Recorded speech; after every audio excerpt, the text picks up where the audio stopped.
Good evening y bienvenidos to Chicago Tonight Latino Voices. I'm Alex Hernandez of Noticias Univision Chicago. We airs every weekday morning at 5 and 6. Thank you for sharing part of your weekend with us. On the show tonight, a new era in Chicago City Council. We talk with two Latino winners in this week's runoff. Why workers say celebrating 60 years of Portillo's Chicago-style hot dogs and cake shakes is coming at a cost. Proposed protections for immigrant workers who report unsafe work conditions. I kind of have to just coexist with the two, even with the trauma. And how art is being used as a tool to heal. All that coming up. But our first story tonight, what we might expect from a new city council following this week's runoff. That's right after this. Chicago Tonight, Latino Voices, is made possible in part by the support of these donors.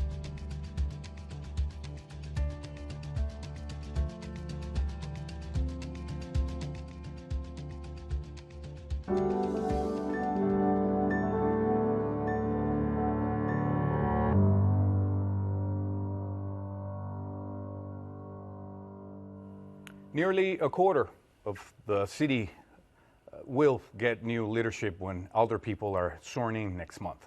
It's a result of an unprecedented exodus of veteran city council members that led to a generational shift in Chicago politics. Among that new leadership are 6 Black, Latina, and Asian American women. But not all faces in City Hall will be new. Joining us now are 2 runoff winners who will be working with Mayor-elect Brandon Johnson, and I want to welcome both. Ruth Cruz, who has declared victory in the 3rd ward. Mail-in ballots, we have to say, are still being counted in this race, but Cruz currently has 51% of the vote. And Alderman Gilbert Villegas of the 36th ward, who was re-elected for a 3rd term. I want to welcome both and congratulations. Thank you for being here. Thank you. Ladies first. So, Ruth, thank you for being here. You will be headed to the 30th ward, which includes the Bellman-Cragen area. You were also backed by Mayor-elect Brandon Johnson. How would you approach the job as alderwoman? I'll take, the lead when it comes to making sure that we are working all together, not only with our Mayor-elect Brandon Johnson, but all leaders across the City Council, making sure that, again, we're making the right decisions to move the City of Chicago forward. We definitely want to look in the interest of our ward, but at the end of the day, we all have to work together to be able to do the right things for the City of Chicago. Right. Alderman Villegas, you will be going into your 3rd term. What will your priorities be this time around? Yeah, so I think that as we're getting with the new council and the new mayor, we have to recognize that we were beneficiaries of American Rescue Plan funding. And so we got to take a look at the $1.9 billion that came to the city and what's going to be that new revenue that we're going to be trying to get. Listen, I might be the chairman of zoning, and so what I want to do is I want to signal to developers and builders, contractors throughout the city that we want to get projects up and running as quickly as possible so that we can create jobs, create revenue, so that way the city can continue to thrive. Ruth, you will be replacing Alderman Ariel Reboiras. How are you different and how might you be similar? The difference is I'm a new generation with a new different ideas that we'll be bringing into the 30th ward with, being accessible to our community, being transparent as well, and being responsive to the community. And things that we share similar is having the best interests of the community and making sure that all of our decisions are, again, to have an impact on our community. But again, it's a new different era for Chicago, as you mentioned before, and the new leadership that is coming into City Council will be a great addition to the things that we want to do. Definitely. Speaking of new, as we know, pretty much there will be a lot of new faces in City Hall. Alderman Villegas, a record number actually of alderpeople that left. How would that change the dynamic of City Hall, especially given that you'll also have a new mayor? Yeah, I think that it's going to be a lot of brand new ideas. I think that we're going to hear different perspectives, different folks' ideology, and I think that Mayor-elect Johnson has discussed his platform, and we want to see as a city council what is it that we can implement. The reality is that when we're talking about putting forward a budget or we're putting forward a policy, we got to make sure that we have those necessary means to pay for it. And so I know that Mayor-elect Johnson has a bold agenda, and so at some point we'll be sitting down as a legislative branch to figure out what are some of the things that we can find common ground on and implement for the betterment of the city. Part of that agenda actually is policing. Johnson has talked about delivering about $150 million out of the $2 billion budget to other kinds of programs. Is that the kind of approach that you advocate for, Ruth? I support treatment, not trauma. We want to make sure that we have mental health professionals along with our police officers to be able to provide the help that is needed, but it helps both of them. Not only helps those who need the help, but also those for our police officers will alleviate some of those responsibilities. Our police officers have been stretched too thin with many different responsibilities. By being able to do that, they will be able to focus on those violent crime phone calls, theft calls, to be able to give them that ability, again, to be able to focus on what we need in public safety. Alderman Villegas, how about you? Your approach to police budgeting, new superintendent, also that's going to be another task for the new mayor, and policy for public safety. Well, I've always been of the opinion that we got to make sure we're funding police at proper levels, but also, investing in the root cause. Listen, I championed the Guaranteed Basic Income pilot program in the city, the largest Guaranteed Basic Income pilot program in the country. 5,000 families, $500 a month. And so I also led the labor peace agreement at the airport, labor peace agreement for workers. So we want to make sure that we're making these investments in people, getting to the root cause of violence. Listen, I'm a big proponent of making sure we're introducing our youth to the building trades, youth to skilled trades, because every child's not going to go to college. So we want to make sure that there's different avenues for them to get to the middle class. Speaking of investment, what do you think is the best approach to help attract small businesses to a community and to help them thrive? Right. So right now, what you saw with the Invest Southwest initiative, a $2.2 billion program, there's a lot of projects in the pipeline. I want to make sure that we're working with Mayor-elect Johnson to have those projects come to fruition. It's going to take 8 to 10 years for them to come online. But once these projects are in line, we're making these investments in communities that historically been disinvested in. But we got to put forward investments in order to get private developers to follow. So that way, again, we can continue to create jobs and create hope and revitalize these business corridors just historically been disinvested in. Similar approach? Yes, absolutely. That's something that we will be requesting for Mayor-elect Brandon. It is to invest, bring capital investment to our small businesses. Small businesses are in need to be able to thrive in our community. We want to make sure that we have a purpose to empower communities with economic development, and that is something that we'll be requesting. Again, making sure that we're investing, and we're investing in our Latino communities. I think that's something that we all want, is making sure that we continue with other investments, but also that we prioritize investing in the Latino communities. What have you heard from your community in your ward? What are they most worried about? What's their concern? One of the top concerns, which is across the board, is public safety. Public safety, but also the economic opportunities and making sure that we have good education. Us as Latino, we're looking the same opportunities as other communities, whether it's safety, whether it's education, economic opportunities. Those are the things that the community is also looking for. Right.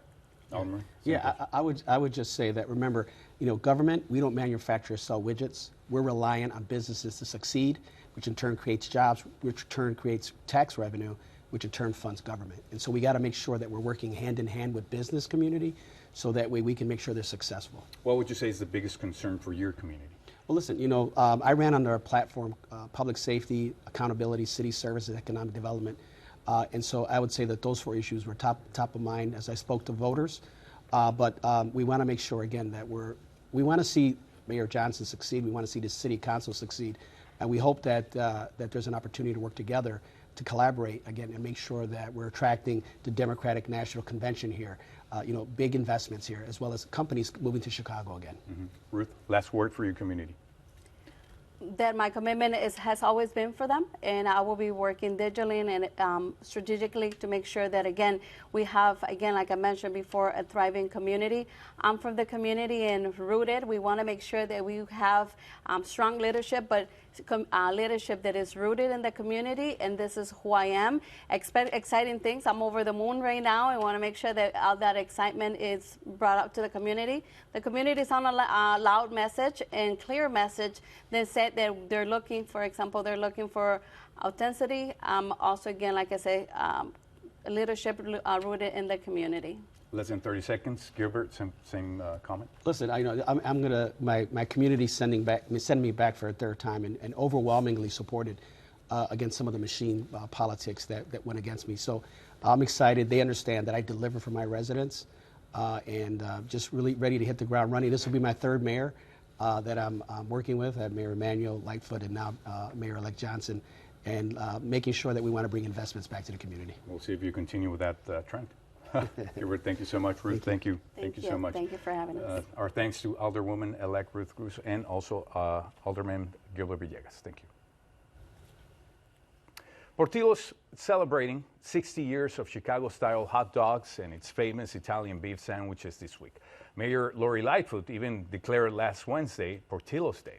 Meanwhile, workers at the company's production facility in Addison are leading efforts to unionize, demanding sick days and even a seat at the table with management. Que ya estábamos hartos de que siempre queríamos hablar con ellos, siempre nunca nos hacían caso.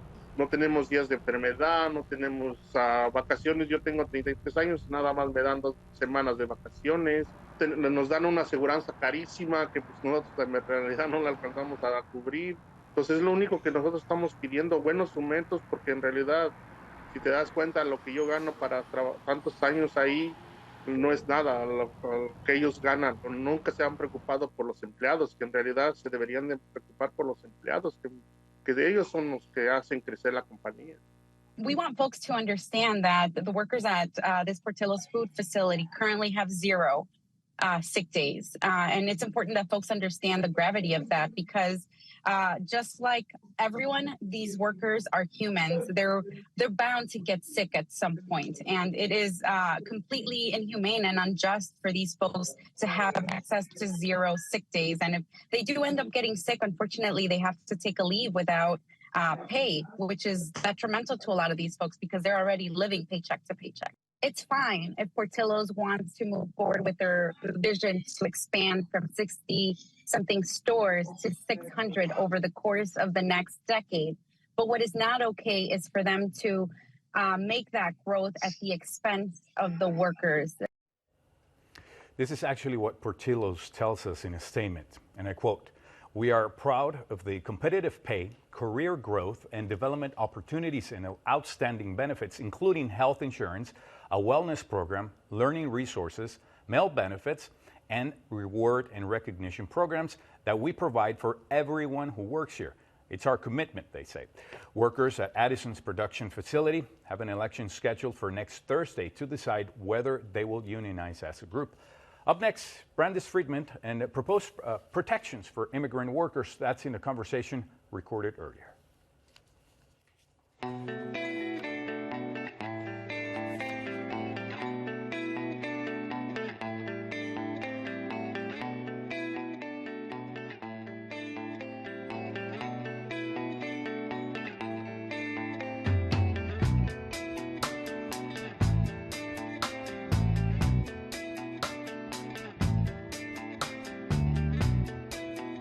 Immigrant workers in Illinois could soon see more protections in the workplace.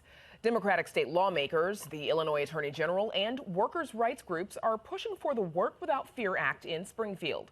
The law would protect employees from immigration-related threats when reporting labor violations like wage theft, discrimination, and unsafe working conditions. Here to explain more about the bill are Ugo Okere, Policy Director for Raise the Floor Alliance, a workers' rights group, and State Representative Lillian Jimenez of Chicago. She is a sponsor of the bill. We also invited Republican leadership in the House for a representative, but they declined. Thanks to the two of you for joining us. Representative Jimenez, let's start with you. Please, why does Illinois need this bill? Well, in Illinois currently, workers who seek to talk to their employers or to file a complaint still have a fear that if they raise any issues in the workplace, they can be retaliated. Retaliation can occur, especially vulnerable are immigrant workers. So many immigrant workers I've heard from personally who have come to me to tell me that they're afraid to file any complaint on a wage theft violation, a sexual harassment violation, or just raise any concern at all because of the threat of their employers. It's not just a perceived threat. We know of many cases where employers have actually threatened to call immigration officials, police, let people know, or threaten folks based on their immigration status. That's why this is needed. Ugo Okere, what's been the experience of some of the workers that you all work with when they want to report abuse or intimidation? You know, we had a press conference just this past Monday with Representative Jimenez and Attorney General Kwame Raoul, in which, we heard extremely harrowing testimonies, not just from our workers, but again, from, experiences that Representative Jimenez had before she was even state representative. Heard from Isabel from Arise Chicago, who talked about how she worked for her employer for the past 20 years. And over the course of time, accumulated $10,000 in back pay. And you only accumulate that much money, owed money from your employer, if at some point you were too scared or too fearful to be able to claim the money that you are owed. And it's stories like that we keep hearing over and over again across the worker organizations that we represent, in which employers will do things like, the moment that you demand your wages, the moment that you ask for better working conditions, they'll tell you that they have ICE on the phone to deport you and your family. And so it's legislation like this that is going to really protect workers across the state of Illinois from these kinds of threats, and tell workers that this is a state that is a welcoming state for immigrants, and it's a welcoming state for all workers who seek to claim their rights. Representative Jimenez, what protections previously existed for undocumented workers? Well, there are federal protections in the Immigration Nationality Act that protect workers from being discriminated based on their citizenship status. Unfortunately, most workers don't know the Office of the Department of Justice and are not aware of how to file those complaints. And unfortunately, there is no civil or a monetary penalty currently. And so what this protection would do is actually have the Department of Labor and Attorney General, which are agencies here in the state of Illinois, which many workers are familiar with. They will be able to actually enforce these retaliation provisions, these whistleblower protections. And we know that is really important because that's the first line. That's where workers go when they are facing wage theft or discrimination. Ugo Okere, what recourse do workers currently have to get help if they've experienced abuse or intimidation?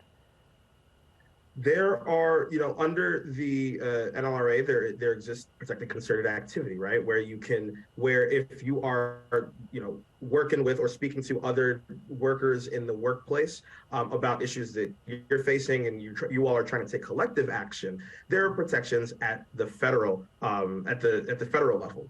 However, at this level, at the state, there aren't many when it comes to these specific issues of immigration-based retaliation, right? So if it is an employer who is threatening to call ICE, or an employer that is using employment verification in ways that are not authorized by federal law, you don't really have any recourse. And so that's why it's so important to have this very specific and clear definition of retaliatory practices, and also very clear ways for employees to be able to claim rights under the law.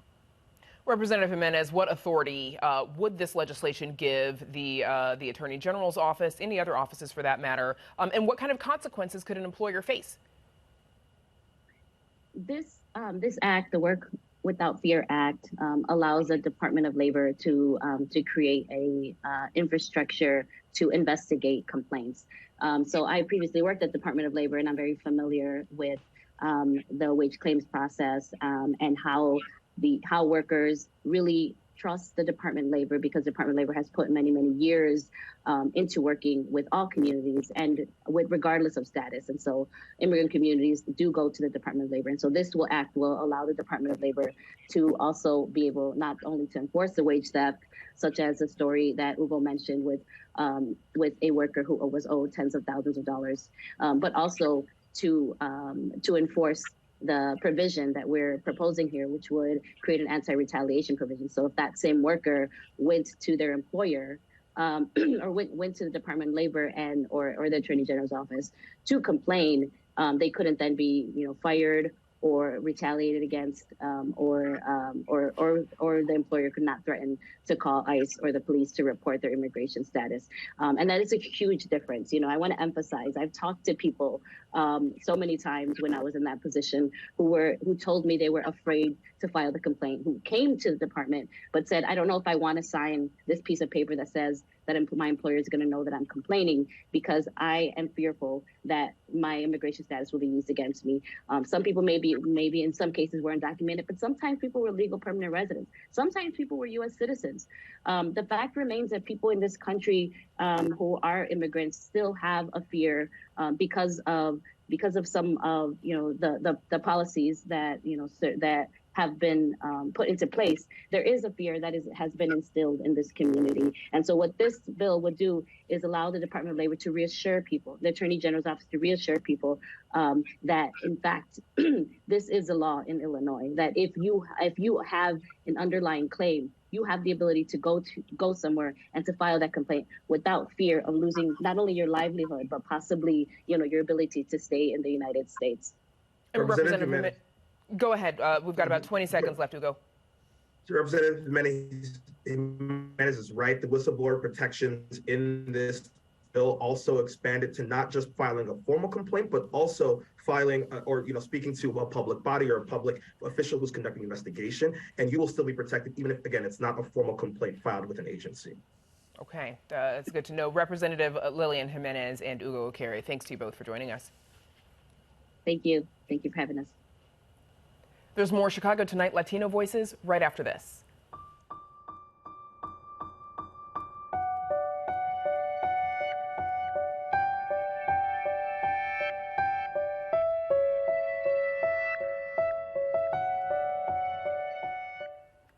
And now we go to arts correspondent Angel Lido with a story about the healing nature of art. Angel?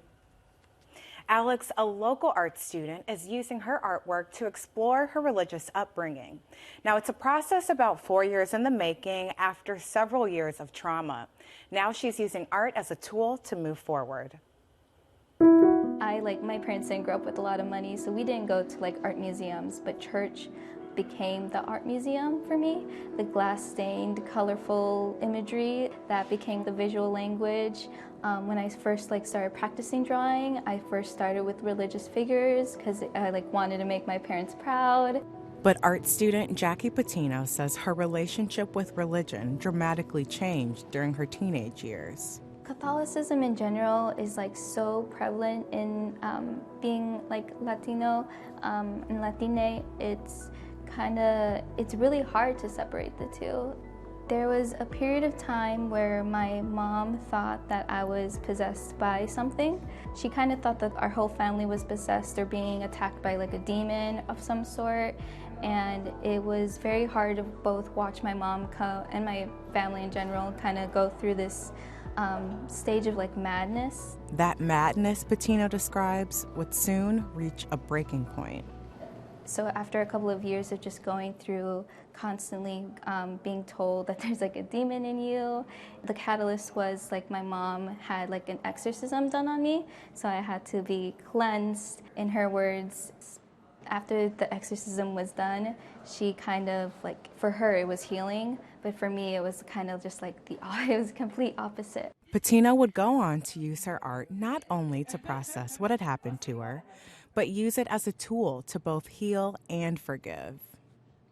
There's little symbols in my pieces, the lime is very reoccurring. In the exorcism, she had to rub me with the lime and candles, and I kind of use that as just a symbol to represent both the exorcism, cleansing, but also the opposite of cleansing. In addition to self-portraits, portraying her pet chickens are another important theme within Patino's work. Animals in general kind of show like an unconditional love that I really appreciate. They really help me reconnect with that history that I have in Mexico and my identity, and that's been like the one thing. Chickens in general have been like the one things that help me connect. Patino says her journey is still very much a process, now identifying as agnostic and queer. What do you think when you see these different versions of yourself? Oh, interesting. I feel like a little sadness in them, but also a little hopeful. So like there's one in the corner and I'm holding two mice's hands. I both feel like sadness but also happiness for them, because it's like that version is like a baby version of me, and I feel bad for it because I know what the past version's gonna go through, but then I also feel happy because I know where I am now. And if you're interested in seeing more of Patino's self-portraits or her chickens, you can check them out at her showcase through April 15th at the School of the Art Institute. We've got those details on our website. Now, Alex, we go back to you. Thanks, Angel. And that's going to be our show for this weekend. Don't forget to tune into Noticias Univision Chicago every weekday morning. I'll be waiting for you. Now, for all of us here at Chicago Tonight Latino Voices, I'm Alex Hernandez. Thank you for sharing part of your weekend with us. Buenas noches.